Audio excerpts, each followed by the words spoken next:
Programa de los lunes, de su programa que va a ser ya costumbre oírnos, vernos los lunes en la tarde, en la noche, Conversando Today, estrenando un nuevo formato aquí en Ecuador Today. Estamos todavía con un poquito de pruebas. Hoy estamos trabajando en Jitsi, es la aplicación que estamos utilizando en este momento, pues por pedido de nuestra invitada el día de hoy. Estamos con Eliana Zambonino, con quien vamos a hablar sobre las Islas Galápagos en manos privadas. Eliana, ¿qué tal? ¿Cómo te encuentras?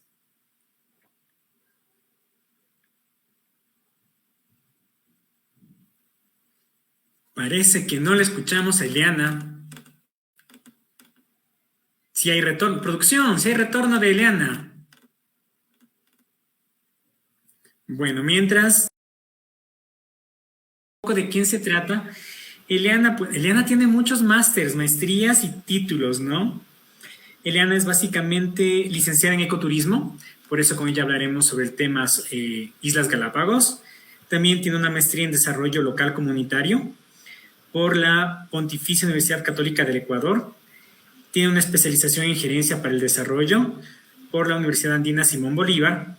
Tiene también un máster en planificación, gestión y financiamiento urbano para la mitigación de la adaptación climática por el Lincoln Institute of Land Policy.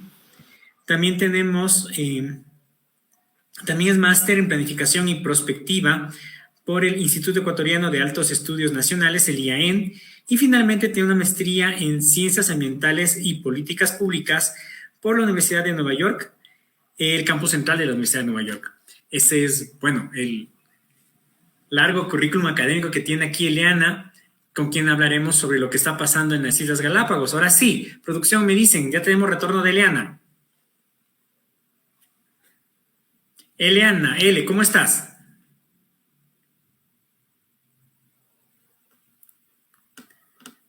Producción.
Nuevamente con los amigos, amigas, amigues de Ecuador Today, seguimos en Conversando Today. Esta noche de lunes, todavía estamos haciendo pruebas. Ahora estamos con lo que es una videollamada, una videoconferencia. Estamos con Eliana Zambonino, que, bueno, estábamos viendo un largo currículum académico, es máster en casi todo lo que se puede imaginar, pero básicamente su campo de acción es lo ambiental, lo turístico, la política pública. Con ella vamos a conversar. Ya se nos está riendo ahí. Por eso se llama Conversando Today. para hacer algo un poco más relajado y entender las cosas más chéveres. Ele, cuéntame, ¿cómo estás? Hola Roberto, muchas gracias por la invitación y bueno, por escuchar estas otras voces que desde el lugar que cada uno estamos podemos levantar estas alertas, ¿no? Porque si bien es cierto, uno puede a veces estar muy ocupado con su vida diaria y no darse cuenta de lo que nos estamos comprometiendo a través de nuestros gobernantes, digamos, estamos nosotros simplemente a la deriva, no solo como, o sea, puede ser que cada uno esté en su proyecto individual, haciendo, en este momento, tratando de ganarse la vida, pero mientras nosotros estamos distraídos en eso, nuestros gobernantes están firmando documentos que literalmente hablan de empeñar activos en las Galápagos. Entonces, esto, digamos, pasa por debajo de la mesa mientras todos estamos ocupados tratando de ganarnos la vida, pero sucede que son estos recursos, especialmente en temas como, por ejemplo, el turismo, que son los que proveen estos medios de vida, ¿no? Que en teoría son sostenibles, y como Ecuador, nosotros desde el 2005 teníamos como esta promesa del cambio de actividades económicas y el compromiso con la economía postpetrolera, que básicamente generaron que generaciones enteras puedan, digamos, comprometerse con esta idea, por ejemplo, del ecoturismo, ¿no? Pero, sin embargo, todo este pool de profesionales toda vez que llega a la implementación del producto turístico, al área de trabajo, simplemente se ve excluido y se ven las mismas condiciones de seguir reproduciendo lo que está disponible. Entonces, ¿qué es lo que está disponible en el turismo en el Ecuador? Y desde sus inicios en los 60, 70, con Ética y Metropolitan, ha estado disponible el monopolio y la monopolización de la actividad turística. Y a partir de esto, digamos, la generación de actividades turísticas que, si bien es cierto, se han enfocado al turismo de naturaleza, que es la vocación territorial del Ecuador, no necesariamente han cumplido con todo el propósito de la inclusión económica y social de todos los actores, con el objetivo de promover el turismo sostenible. Entonces, es así como muchos nos hemos dedicado a algunas otras cosas, entre esas cosas de estudiar, por ejemplo, a hacer políticas públicas en el sector social, en el sector ambiental desde otra óptica, pero porque estos espacios dentro del turismo no propician la apertura de nuevas actividades o de actividades que en realidad implementen lo que en la teoría se habla, como por ejemplo la capacidad de carga. Entonces, esto es muy evidente. Y, por ejemplo, en Galápagos de estos últimos días, siendo julio de 2023, las temporadas altas en Galápagos son abril, o bueno, eran tradicionalmente abril, junio, julio y agosto, y diciembre, enero.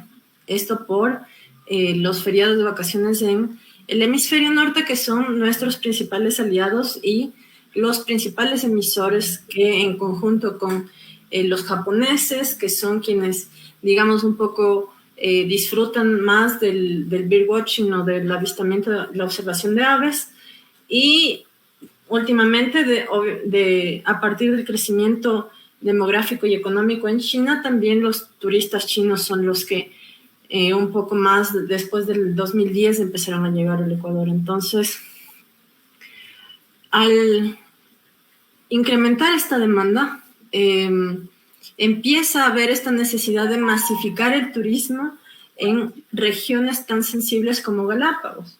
Después tenemos otras decisiones de política pública que nosotros, digamos, tenemos tesoros naturales, como por ejemplo el bosque del Chocó, que en Esmeraldas está siendo devastado por Botrosa y por otras industrias madereras. Tenemos también el Yasuní, que con las actividades extractivas está siendo devastado, y hay muchas experiencias también en los páramos, en donde son estas actividades extractivas las que van desplazando la actividad turística. Entonces, ¿cuál es la diferencia para una comunidad local?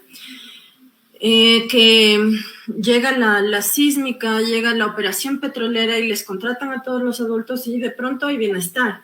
Pero hay un derrame de petróleo que sabemos de largo que en Petroecuador hay muchísimos, o también en las embarcaciones turísticas, en Galápagos, o hay algún tema con el manejo de basura y todo eso, y van degradando el entorno. Entonces, ¿quién se queda con los impactos sociales y ambientales? Los niños, adolescentes y jóvenes de estas comunidades que son excluidos sistemáticamente de sus localidades y se ven obligados a migrar a los centros urbanos, en el mejor de los casos, cuando encuentran oportunidades, y si no, a otros países, ¿no? En condiciones infrahumanas. Entonces, eso un poco como para dar un panorama general de los impactos de la actividad turística masiva, monopólica en el Ecuador. Esto por una parte. Ahora, un poco ya para centrarnos en el tema, aquí en este decreto de... A ver, Ele, esperemos un ratito, a ver. Sí. Vamos dando las ideas acá para que toda la gente que, bueno, a veces también se nos conectan, más bien esperamos que se conecte gente que no está tan metida en la jugada. Bueno, nosotros siempre, desde un espacio plural, pues estamos siempre tratando de ver la otra cara de la moneda, como bien nos dice, nos está mostrando Eleana, ¿no? El contexto, pongámoslo para los amigos que nos están escuchando, nos están viendo, es que tenemos dos noticias que fueron muy publicitadas con respecto a las Islas Galápagos. La primera, con bombos y platillos, la recordará Cele, para ver si nos pones en contexto también, fue el canje de deuda, ¿sí?, por conservación. Y el ministro Manrique, que sabemos que trabaja, bueno, es dueño de San Vito, de Soluciones Ambientales Totales y algunas otras ONGs ambientales, consultoras ambientales, ¿no es cierto?, lo puso con bombos y platillos ya siendo canciller. No tenemos muy claro cómo es ese canje, cómo se valoró, qué medidas se utilizó para valorar el canje de deuda. Eso sería la primera cosa que nos gustaría que se tope, L, si tú nos puedes ilustrar con eso. Y lo segundo es que empezó a correr en redes, y eso es importante en el contexto actual, una noticia de que hay un fideicomiso y que prácticamente se está entregando a manos privadas lo que es la gestión, administración, la habitación en las Islas Galápagos, ¿no? Eso no tenemos muy claro, hemos tratado de investigar, sí, pero ustedes saben, en la época actual las fake news corren, vuelan, ¿no? Entonces, ya para centrarnos en el asunto de Galápagos como tal, Ele, ¿qué te parece si nos puedes poner en contexto con estas situaciones que acabo de mencionarte? Claro, bueno, el tema de canje de deuda por naturaleza, digamos, es un mecanismo propuesto por uno de los creadores del término biodiversidad que tuve el gusto de conocer cuando estuve en Ecuador, que es Thomas Lovejoy. Esta persona, digamos, fue uno de los científicos que primero publicó un artículo. En ese tiempo no había papers ni repositorios digitales, sino había únicamente la prensa. Y publicó un artículo, si no me equivoco, en el New York Times, no me acuerdo bien, pero estableciendo la importancia de esto, te estoy hablando en 1984, 85, o sea, cuando nacimos, básicamente. Hablando un poco de el término de biodiversidad como una categoría para el cuidado ambiental o para el cuidado de los bienes naturales, que antes se conocían más solo como recursos naturales, y que, digamos, a partir de esta concepción de la biodiversidad, de la diversidad biológica, empieza a entenderse la producción de la diversidad biológica como un servicio ambiental sujeto de convertirse en un bien transable o un bien sujeto a objeto de valor. Entonces... No, hay un momento para entender un poco más, también con los amigos, ¿no? Un servicio ambiental. Quiere decir que la naturaleza, en pocas palabras, nos está entregando algo, un servicio, nos está dando algo, ¿no? Se considera en ese sentido a la naturaleza, a la madre tierra, a la biosfera, a la que nos está entregando, o este servicio ambiental, ¿no es cierto?, es propiedad soberana del estado en donde se encuentra, o ambas cosas. Bueno, cómo se van concibiendo los servicios ambientales depende básicamente de la legislación y de los marcos normativos de cada uno de los países. En el Ecuador no son sujetos de privatización y esto es un punto bastante importante. El servicio ambiental de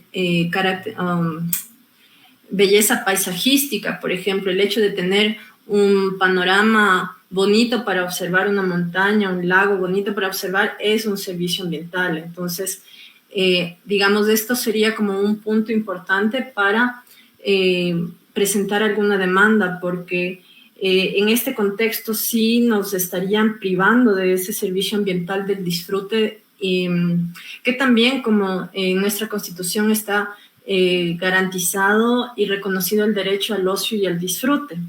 Entonces, y al tiempo libre. Entonces, digamos, serían dos derechos de los que nos estarían privando en el caso de que llegara eventualmente a restringirse el acceso a las islas también, ¿no?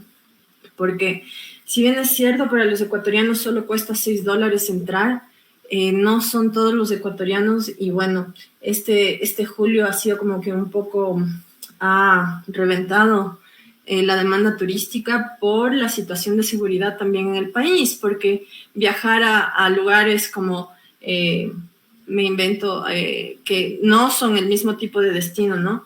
Atacama, Same, digamos, hacer un esfuerzo adicional y comprarte ahora un pasaje de avión que cuesta 250 en oferta, $350, digamos, se va un poco abaratando al incrementarse también las frecuencias aéreas, pero empiezas a mandar gente del continente que se ve expulsada por la crisis de seguridad en las playas del Ecuador, que también, por ejemplo, en Santa Elena, en Manabí, en Guayas, en El Oro, se han dado sucesos, digamos, que para que haya turismo, lo primero que se necesita es seguridad.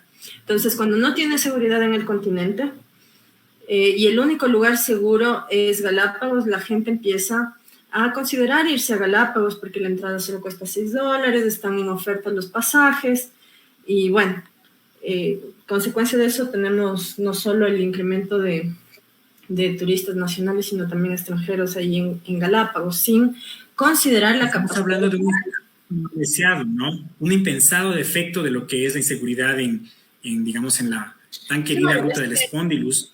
Ha sido más presión, ¿no es cierto? Más demanda de servicios turísticos como tales en Galápagos. A eso nos referimos entonces. Sí, es que es toda una cadena de consecuencias. No puedes, digamos, extrapolar cada dimensión y aislarla y decir esto, o sea, todo tiene su causa, su efecto y digamos, sí es como una cadena de sucesos que vas observando los efectos toda vez que ya, digamos, también hay un fenómeno de desregularización en Galápagos, y no solo en Galápagos, sino en general, porque como te decía, este monopolio turístico lo único que ha hecho es desalentar la inclusión de perfiles profesionales que puedan pensar las políticas públicas desde esta óptica de la capacidad de carga, de el desarrollo y el bienestar social, el reconocimiento de los costos y del impacto social y ambiental. Esto, digamos, hace que, por ejemplo, lugares como el Ministerio de Turismo estén llenos de personas que son administradores de empresas, que estudian el turismo desde otra óptica, o personas que son economistas, que saben manejar, sí, otro tipo de situaciones, circunstancias, qué sé yo, pero no necesariamente están formados en estos temas que sirven para considerar digamos, las consecuencias del uso y el abuso de los lugares naturales y de los recursos naturales. Pero en este aspecto, y volviendo al tema de canje de deuda por conservación, digamos, un poco, son todos estos servicios ambientales los que propician la valoración del entorno. Entonces, digamos, aquí hay una legislación y una normativa que se usa más en el tema de remediación, y esto es clave porque soluciones ambientales totales y todas esas otras empresas son precisamente especializadas en remediación ambiental. Entonces, ¿cómo se calcula el tema del impacto ambiental y el costo de estos servicios ambientales a partir de este daño que se ejerce, que se infringe dentro de los ecosistemas, y a partir del desconocimiento del derecho de disfrute o el derecho al usufructo de las futuras generaciones de esos recursos? Entonces es algo de lo que todavía no habla nuestra legislación, porque también, digamos, bien claro que en temas de prospectiva nosotros nos encontramos completamente fuera del andarivel, porque si bien es cierto, hubo un ejercicio en el 2014 para planificar el Ecuador al 2035, ese ejercicio ha sido completamente abandonado y no se toma en cuenta precisamente para este tipo de toma de decisiones, porque simplemente a partir de la óptica y del dogma de las personas que se encuentran en este momento en el gobierno, se toman en cuenta estos instrumentos que, si bien es cierto, y usados de una manera adecuada, son útiles, son plausibles, es algo completamente pragmático, digamos. Hay gente que se opone al capitalismo verde. Desde mi punto de vista muy personal, sí pienso que los servicios ambientales deben ser medidos, evaluados, tasados, y digamos el hecho de que, por ejemplo, ahorita en Uruguay no tengan agua, precisamente es una consecuencia de no tomar en cuenta el valor del agua, el valor del aire sano, digamos, del aire puro, perdón, el valor de la salud a partir de gozar de un ambiente saludable, y de cómo esto tiene impacto dentro de las cuentas nacionales, así, por ejemplo, de la salud pública, porque nadie toma en cuenta cuánta salud, digamos, cuánto infringe en el sistema de salud el hecho de que se interrumpa un ecosistema, de que una comunidad se encuentre inmersa dentro de la contaminación de un río, de la contaminación petrolera, y cómo, digamos, esta incidencia de cáncer o de enfermedades en la piel o de problemas del ambiente dentro de la salud infringen y tienen impacto dentro de la necesidad de erogación de recursos de la salud. Entonces, digamos, ese es otro aspecto en el que tampoco se están tomando en cuenta. Ahora, volviendo al tema del canje de deuda. Una pregunta. Exactamente, para el canje de deuda, para regresar al tema del canje de deuda. Si no me equivoco, ¿no es cierto? Por ahí hay unas pocas sentencias en las cuales el Estado ecuatoriano, respondiendo a demandas de las comunidades, básicamente comunidades que han habitado siempre en los ecosistemas más frágiles o más alejados de los centros urbanos del Ecuador, sí, han ganado. O sea, ha habido gente, hay casos en que se gana, pues, este asunto de las demandas al Estado por no ejercer la soberanía y evitar que haya focos de contaminación. Principalmente en el oriente, en la Amazonía ecuatoriana, si mal no recuerdo, minería a cielo, bueno, no digamos a cielo abierto, sino vetas que están muy cercanas a ríos, ¿no es cierto? Y de lo que yo recuerdo, unas pocas hectáreas, no llegaban ni a 100 hectáreas lo que había que remediarse, le costaba al Estado más o menos, era un ojo de la cara, era más o menos golpe de $3 millones por cada 10 hectáreas que se deben de restaurar. de reparar. Entonces, una vez hecho el daño, es cuantificable lo que le puede costar a un gobierno, ¿no es cierto?, a una sociedad reparar, o sea, eliminar todo el metales pesados, ¿no? Cosas esas raras que aparecen en la tabla periódica. Hablamos de cadmio, hablamos de uranio, hablamos de silicio, cosas que nunca en la vida se pueden encontrar pues en la naturaleza normalmente si no es excavando.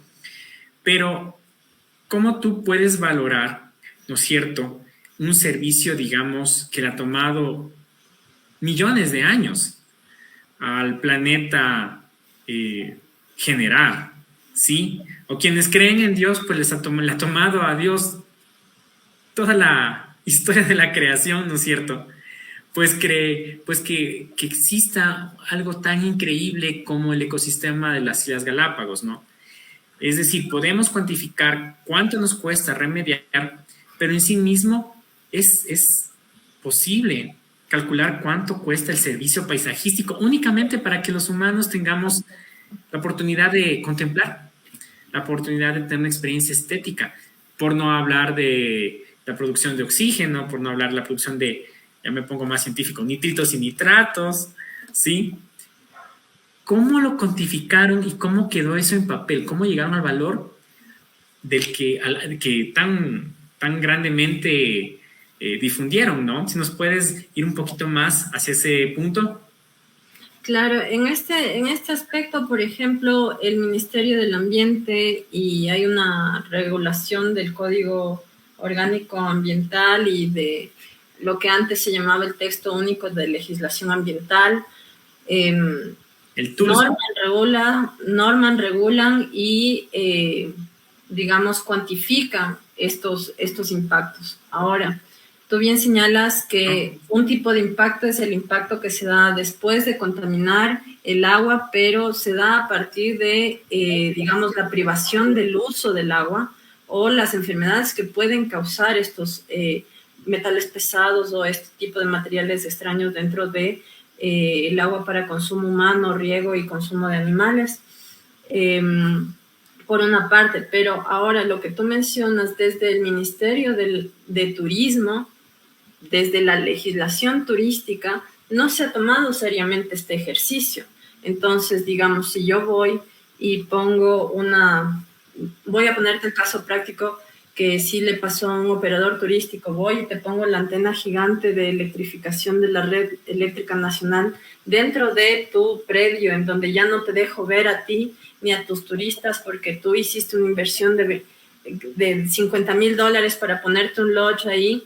Y yo como Estado digo, bueno, no me importa. Es legítimo, ¿no? Es legítimo. Claro, porque si es, el permiso es legítimo. Es el bien superior del Estado, pero yo como como operador turístico tendría o debería tener el derecho a recibir una compensación porque estás afectando a mi actividad económica y, o sea, directamente algo como para medir el valor de este servicio ambiental que es el paisaje no existe. Entonces, esa es una de las cosas que no se toman en cuenta, que son, digamos, un poco más de detalles, que es como estamos hilando súper fino dentro del tema de los servicios ambientales, pero es parte de las cosas que se ignoran dentro de este canje de deuda por conservación, porque lo único que se está haciendo en este acuerdo, hasta donde tengo entendido, o sea, y es algo súper... Bueno, el mecanismo de canje de deuda... Sí, no, los papeles en mano. Nos ilustra Eliana. Por supuesto. Pero ni más faltaba. Entonces, en ese aspecto... Yo sé que no viene la pregunta Pepo todavía. Ya, pero espérate. Este mecanismo del canje de deuda por conservación es, digamos, muy positivo, productivo. Digamos, hay países en los que ha funcionado bastante bien, pero sí debemos reconocer que al ser un mecanismo que obliga y aquí ya vamos a hablar un poco más desde la teoría sociológica, centro-periferia y norte-sur, es obligarles a reconocer a los países del norte global la deuda económica y social que tienen con el sur global. Entonces, son mecanismos que no se han utilizado tanto y mecanismos de innovación social, innovación económica que salen de la heterodoxia. Entonces, pero cuando son los heterodoxos los que están implementando estos mecanismos, tenemos, por ejemplo, y aquí hay que hablar bastante claro, porque, digamos, hay un grupo de personas que sucede que son las mismas personas de los monopolios turísticos que muchas veces sostienen, mantienen y han comprado o hacen esfuerzos por comprar estos bonos de deuda del Ecuador. Ya, entonces, ¿hay unos bonos similares a los de la deuda externa? ¿Algo similares? No, son los bonos de deuda externa del Ecuador, pero estos bonos de deuda, o sea, son los bonos de deuda los que este banco Credit Suisse, que quebró y fue comprado por otro banco recientemente, o sea, es toda una movida tan de banqueros que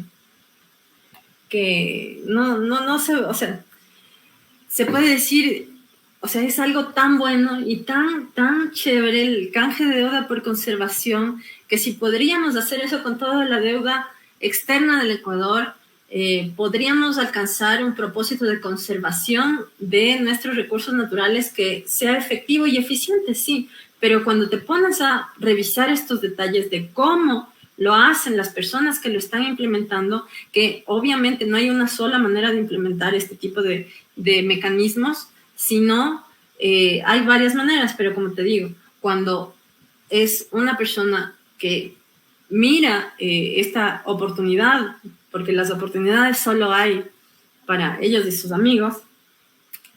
Claro, ¿cuánto costará esa vaina, no? ¿Cuánto cuesta cada bono? Claro, entonces ahí hay que hablar de otra cosa, que son los bonos de deuda externa del Ecuador y quiénes son los tenedores de estos bonos de deuda. Ahora, un poco yendo ya más hacia cómo fue hecho este mecanismo concreto, estábamos hablando de este banco Credit Suisse. Entonces sucede que este banco Credit Suisse empiezan a pasar cosas casi simultáneamente. Entonces, justo unos días antes, quiebran. Y son unos suizos los que compran ese banco. Y qué coincidencia, no me acuerdo cuándo fue el mes que Lazo viajó a Davos. ¿Y Davos dónde queda? Entonces, yo no tengo pruebas, pero tampoco tengo dudas de que... ¡Qué interesante! De que esas cosas, digamos, se estén manejando de esa manera, ¿no? Entonces... Ya, perfecto, porque mira, a ver, para aterrizarle un poco a los amigos que están escuchando, ¿no es cierto? Los bonos de deuda, los bonos que emitió el Ecuador de deuda soberana, ¿no es cierto? Un conglomerado, una persona que tenga el dinero, generalmente no es una persona particular, son conglomerados, digamos, empresariales, grupos económicos los que compran los bonos de deuda. Estos bonos son importantes, interesantes, porque pueden ser, son papeles fiduciarios que pueden transarse en el mercado internacional. Contrario a lo que podría pensar nuestro país, nuestro querido Ecuador, es un país rico. Ustedes pueden revisar estadísticas globales de los principales los productos más consumidos a nivel mundial. Siempre el Ecuador está entre los primeros, ¿no? Los más grandes exportadores de un montón de vainas aquí. No solo de banano y de crustáceos, sino también de cosas que no nos imaginamos, ¿no? Flores, ese tipo de vainas que se pueden exportar. La pregunta, ¿no es cierto? En lo que es los bienes normales, tranquilos, en lo que es el canje, en lo que es la deuda externa normal, ¿no es cierto? Los bonos que están tan bien respaldados por un país que en recursos naturales es tan rico como el Ecuador, ¿no es cierto? La pregunta es, yo me compro un bono de canje de deuda por biodiversidad, que es lo que estamos hablando en este momento. ¿Qué gano yo? O sea, yo como tenedor de ese bono, ¿qué es lo que gano en el mercado internacional? ¿A quién le vendo? ¿Quién me compra? ¿A quién le interesa tener bonos emitidos, ¿no es cierto? Por deuda, o sea, bonos soberanos que son canje de deuda por biodiversidad. ¿Quién puede estar interesado en eso para ahorrar, gastarse sus cientos de millones de dólares, sus miles de dólares en este tipo de bonos, ¿no? Y ahí vamos entrando al asunto del fideicomiso que estábamos oyendo hace algunos días. No sé, Eli, si nos puedes comentar, ¿qué gano yo comprándome un bono del Ecuador de canje de deuda por biodiversidad? ¿Qué hay ahí? ¿Para qué me sirve? Ya, entonces aquí hay algo,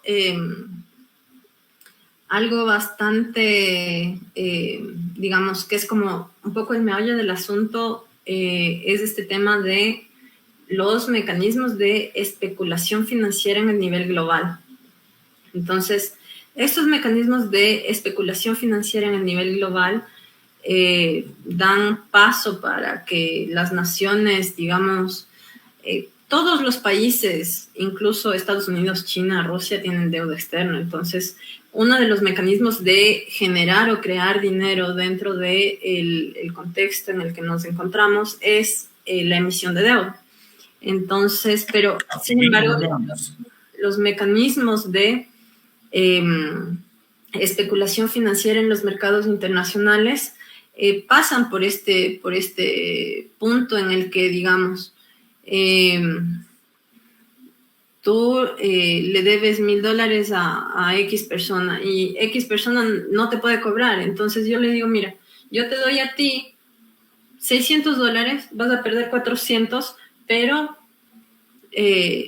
vas a poder recuperar algo de lo que me prestaste. Entonces esta persona va a decir, bueno, entonces yo gano el potencial de cobrarte $1,000 y esta persona recupera algo de su dinero que también ha perdido, o es digamos, es como un poco el tema de carteras vencidas y demás temas en las tarjetas de crédito, porque también los bancos venden las carteras vencidas de las personas. O sea, lo mismo que hacen con la deuda impaga de la tarjeta de crédito pasa a nivel internacional, pero ya, digamos, hay otros mecanismos. Claro, ya hay otros mecanismos en otras dimensiones en los que se hacen estas transacciones. Entonces, por ejemplo, también hay este tema de el bono futuro, que es otro mecanismo que igual, o sea, ya no te compro al valor que tienes ahora, sino te compro al valor que te rendiría de aquí a 10 años. Entonces, no te estoy comprando solo la imposibilidad de cobrarle a esta persona dentro de los próximos 12 meses o a este país dentro de los próximos 5 años que dure el programa, sino te estoy comprando la posibilidad y el dinero que tú vas a ganar de aquí en los próximos 10, 15 años. ¿Hola? Claro. A ver, si es que lo estamos entendiendo más o menos, porque estamos ya viejitos, a ver si te acuerdas de un capítulo, para que te acuerdes, del Chavo del Ocho, donde tenían el vale por $1,000,000, ¿no? ¿Te acuerdas?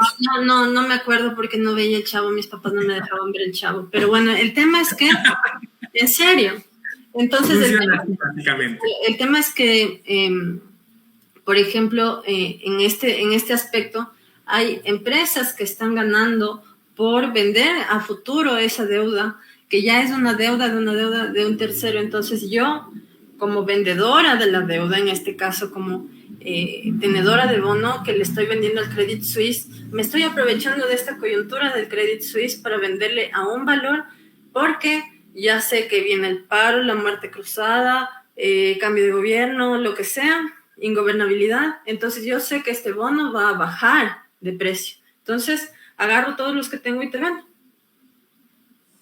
Ya, entonces estamos haciendo esto. A ver, estamos diciendo que debido a todos los problemas que tiene, coyuntura política que tiene el país, un bono que se emitió, por decirlo, en $100 bajó a un valor a 70, y con el 70 estoy desesperado por vender.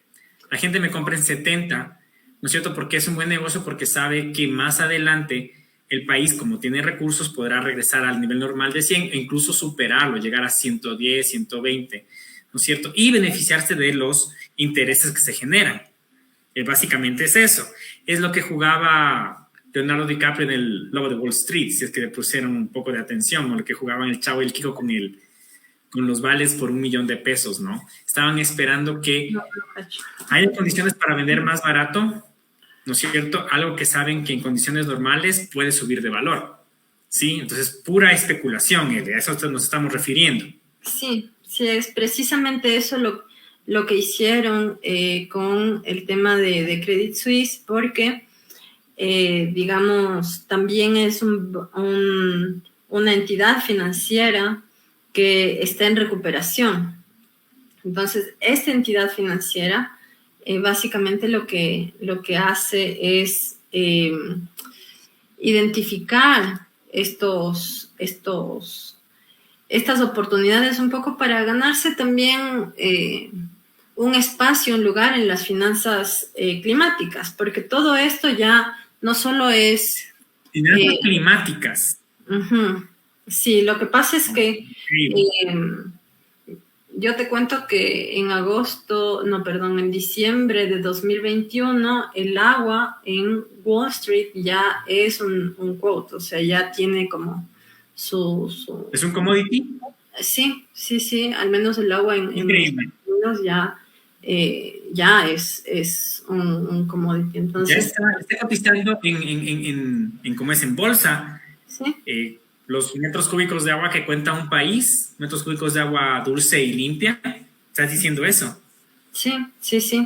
Entonces, el objetivo es, digamos, porque el impacto del cambio climático dentro de los ecosistemas de las naciones no solo cruza por ay, qué pena, se van a morir las tortuguitas o los leones marinos no tienen dónde estar, sino tiene un impacto en la cadena de productividad económica, especialmente, digamos, en estos asuntos de la pesca industrial. Yo quiero preguntarte un ratito si seguimos en vivo. ¿Estamos en vivo? ¿Me dices? Claro que estamos en vivo, por supuesto. Porque a mí no me sale como que... Today conversando en Ecuador Today. Pero bueno. Dime, ¿cómo continuamos con...? Estaba diciendo, claro, lo que te estaba diciendo es que, por ejemplo, estas grandes industrias como el tema de la pesca industrial, que Galápagos está asediado de embarcaciones alrededor de toda la zona económica exclusiva, y de la reserva marina, estamos asediados y hay paredes gigantes de embarcaciones de todas las banderas que finalmente conforman parte de la flota extranjera de China, que uno de sus objetivos precisamente es adueñarse de los recursos marítimos de otros fuera de sus límites territoriales y marinos, donde les sea posible. Y obviamente las Islas Galápagos, digamos, son lo que son por la corriente cálida del Niño, la fría de Humboldt y el afloramiento de Kernish, que es una corriente llena de nutrientes que sube desde el lecho marino. Entonces, digamos, sí es bien complejo el hecho de que este afloramiento marino es lo que llena de nutrientes, de krill, de especies pequeñas, para que especies como las ballenas, como los tiburones ballena, como los delfines puedan alimentarse, y otras especies. Claro que entonces donde hay más nutrientes hay más diversidad, y donde hay más diversidad hay abundancia de especies, y donde hay abundancia de especies ahora tenemos barcos cerqueros que hacen pesca de arrastre, hacen los famosos plantados y demás en el tema de la pesca industrial. Entonces, esto también tiene una valoración, y ahorita estamos básicamente en una competencia a nivel global, porque no solo pasa en Galápagos, sino en muchos otros ecosistemas costeros, en donde son las embarcaciones chinas las que se encuentran depredando de manera voraz todos estos ecosistemas. Y ahora, por ejemplo, con estos fenómenos climáticos, como es el fenómeno del Niño, el hecho de que se calienten demasiado las corrientes marinas y no, los afloramientos de agua fría no puedan subir a la superficie, eso va a afectar también en la productividad. Entonces, eventualmente, el tema de, el obtener recursos o alimentación desde el mar va a convertirse también en un commodity. Entonces, digamos, todo este tema, Sí. todos estos temas, otra cosa, fuera de eso, también es la desertificación por deforestación, que también eventualmente, digamos, tendremos que como gobiernos y como estados, y ya están pensando en el nivel global, en invertir dinero en proyectos, en programas que tengan una presencia mucho más intensiva en relación con el clima. Entonces, aquí, en este punto, es donde entra el tema del fideicomiso, porque cuando... Exactamente, sabía. La pregunta Pepa L. A ver, primero Claro. que nada, porque a veces tenemos que aprender en cómo es en vivo, ¿no? ¿Qué es un fideicomiso, primero? Rápidamente. Y segundo, ¿qué naturaleza tiene este fideicomiso? Porque entendemos que de lo que estábamos investigando, lo que vemos en los medios de comunicación, no es lo mismo un fideicomiso nacional que un fideicomiso internacional o incluso transnacional, como el que se pretende que está en marcha, ¿no? Entonces, a ver si nos cuentas qué es eso para ya ir entrando al tema de qué es este fideicomiso del que estamos tan pendientes y que no... Es un tema difícil de cómo es de digerir, ¿no? Todo el asunto financiero y peor aún atravesado por asunto ambiental. Cuéntanos, ¿qué es el fideicomiso? Y este fideicomiso internacional, ¿qué diferencia tiene con los que conocemos aquí criollamente?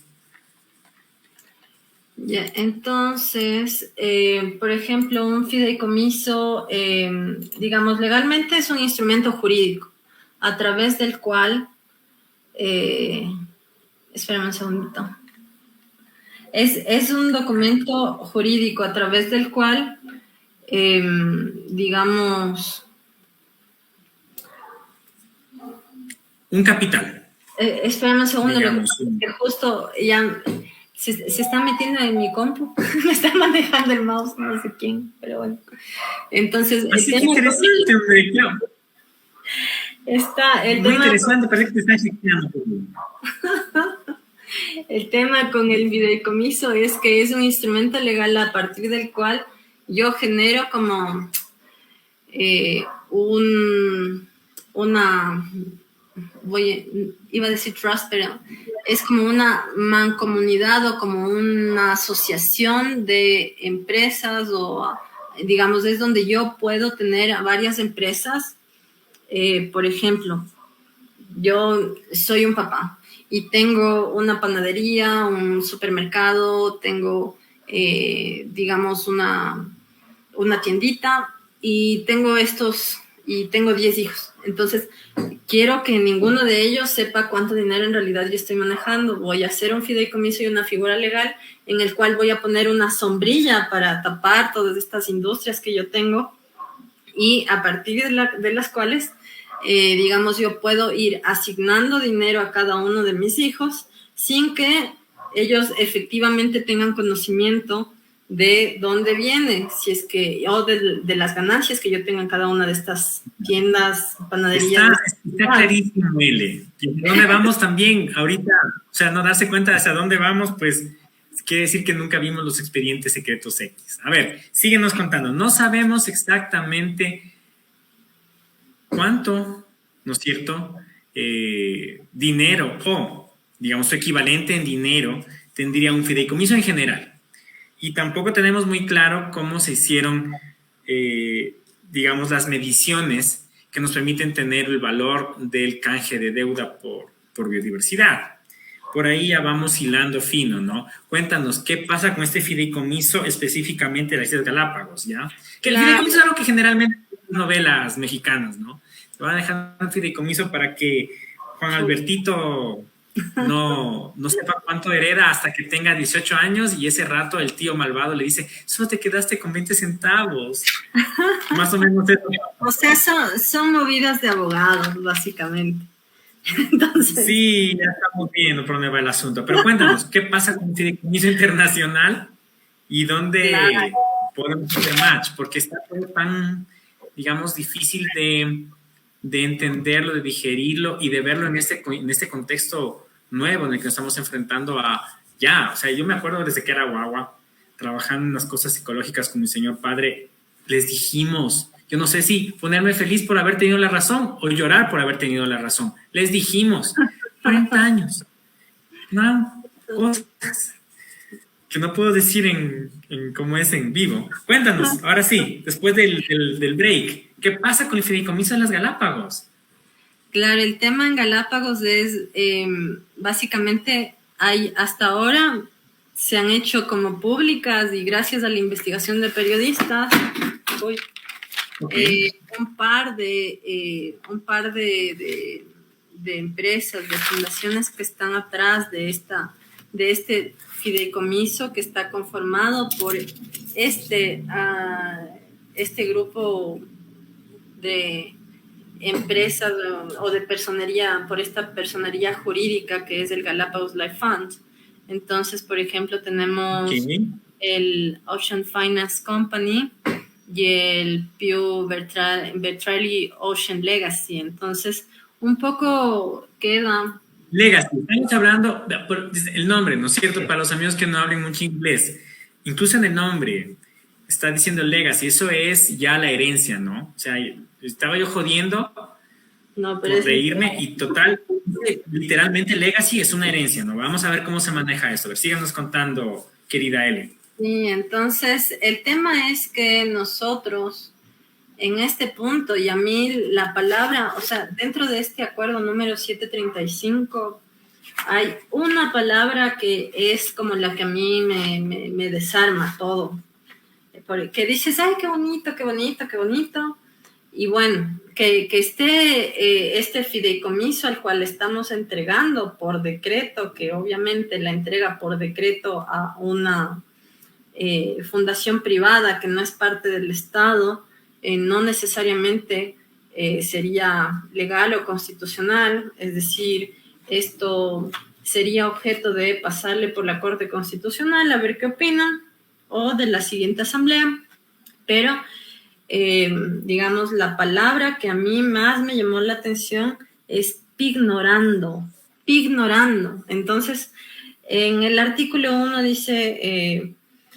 se contempla el establecimiento de la corporación sin fines de lucro denominada Galapagos Life Fund. Entonces, se contempla el establecimiento. O sea, no está disponiendo a ninguna empresa pública, a ningún ministerio que cree esta empresa o esta corporación, sino que aparece. Dice, cuyo objetivo es promover el mantenimiento, crecimiento, seguridad del capital natural. Ya estamos hablando de capital natural en estos términos, que en esta conversación que hemos estado teniendo, estamos ya hablando de servicios ambientales que están siendo, digamos, tasados. Objetos de valoración. Objeto de valoración. Dice, o la financiación. Claro, dice, de las Islas Galápagos y sus ecosistemas marinos, mediante la concesión de subvenciones, o sea, aquí ya está hablando concesión de subvenciones. Todos sabemos que una subvención ya es básicamente, a ver, no sé quién es todo lo que el Estado, claro, es costos que absorbe el Estado de una operación privada. Eso es una subvención, básicamente. Uh-huh. Sí, estamos listos, por una estamos parte. de acuerdo. Ya. Y dice, o la financiación de proyectos de organizaciones, agencias gubernamentales y otras entidades para proyectos medioambientales de desarrollo sostenible pertinentes teniendo en cuenta cuestiones de biodiversidad, sociales, económicas, de sostenibilidad y de cambio climático. Entonces, esto, digamos, a mí me permitiría gestionar fondos que se alineen con todas estas terminologías, ¿no? Y ignorando activos para garantizar préstamos y obligaciones, ¿ya? En apoyo de dicho propósito. ¿Qué es pignorar? Antes de... ¿Qué es pignorar? Espérame un ratito. Pignorar es empeñar, claro, hipotecar, ceder, enajenar, traspasar, dejar en prenda. Artículo 1 Estamos... ¿De qué documento es ese? Recuérdanos el documento, ¿cómo se llama? Este es el artículo 1 del decreto 735. ¿De qué fecha es? Es reciente, ¿verdad? El 9 de mayo de 2023. Ya. Tenemos unos pocos meses con eso. Entonces, ¿nos recuerdas el término que nos acaba de helar la sangre? Ignorar. Ignorar es el término. Interesantísimo. Cada día se aprende una leguleyada nueva. Sí. O se aprende más del idioma castellano. Entonces, habría que ver esto realmente, si es constitucional, porque los términos en los cuales efectivamente nos está diciendo nuestra compañera Eliana aquí, es el Estado ecuatoriano no puede, ¿no es cierto?, reconocer como tal y de facto la creación de, entiendo yo, de figuras que tienen que ver con el manejo de fondos y de facilidades privadas, ¿no? Para eso tenemos otro tipo de instancias que van desde, digamos, desde la creación de corporaciones, que eso está normado en participación ciudadana básicamente, ¿no? Pasando por la creación de empresas como tal, en la superintendencia, en el SRI, como cualquier simple mortal de este país que quiere ponerse un emprendimiento, una empresa debe, ¿no? Esto está bastante, digamos, decidor, ver cómo se utiliza lo público para crear figuras que son realmente privadas, ¿no? ¿Existen fideicomisos en lo público? Claro que lo existen, pero la figura para crearlos tiene otra connotación de lo que tengo entendido, de lo que he podido ver. No sé, Eliana, tú, para ir cerrando la entrevista, ¿no? Que ya se nos acaba el tiempo. Detrás de esto que nos acabas de leer, ¿no es cierto? Y considerando también la extraña forma que nunca nos quedó clara, no está en ninguna parte, si es que nos podemos hacer una segunda parte, una segunda entrevista en la que nos puedas contar cómo se hizo la medición de lo que vale Galápagos en deuda, ¿no? De cuánto vale una vida realmente en deuda, si nos ponemos más poéticos. Cuéntanos más o menos las implicaciones que tú le ves a esto que nos acabas de prácticamente de revelar, ¿no? Es como una revelación así. Ni a Moisés le dijeron esas cosas. Ahí estás. Dale. Cuéntanos, ¿qué implicaciones tiene esto? O sea, implicación número 1, empeñar activos del Estado, activos en Galápagos, que un activo... Niña, a ver, parece que se nos fue Eliana. Eliana, por favor, regresando. Estamos aquí. Bueno, seguimos en la transmisión de Conversando Today, Ecuador Today. Lastimosamente hemos perdido el contacto con Eliana. Vamos a ver si regresa en unos pocos segundos más. Si no, tendríamos que...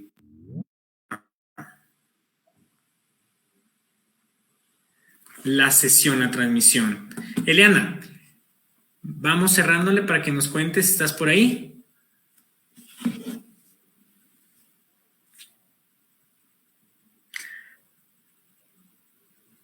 Parece que sí estamos con Eliana para que nos dé sus últimas impresiones y cerrar la entrevista del día de hoy, lunes. Que siempre nos engolosinamos aquí conversando y aprendiendo cosas, ¿no?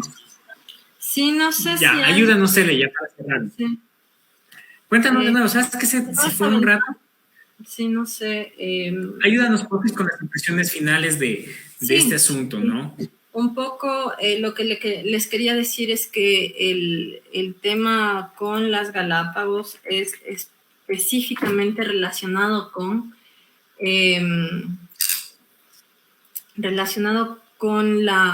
el empeñar los activos que tengamos en Galápagos. Entonces, uno de esos activos que nosotros tenemos en Galápagos, por ejemplo, es el derecho a la franja, al uso de la pesca artesanal, por ejemplo. O sea, porque siempre te habla y te dice en el marco normativo legal. Entonces, nosotros tenemos ahí algo muy importante que es el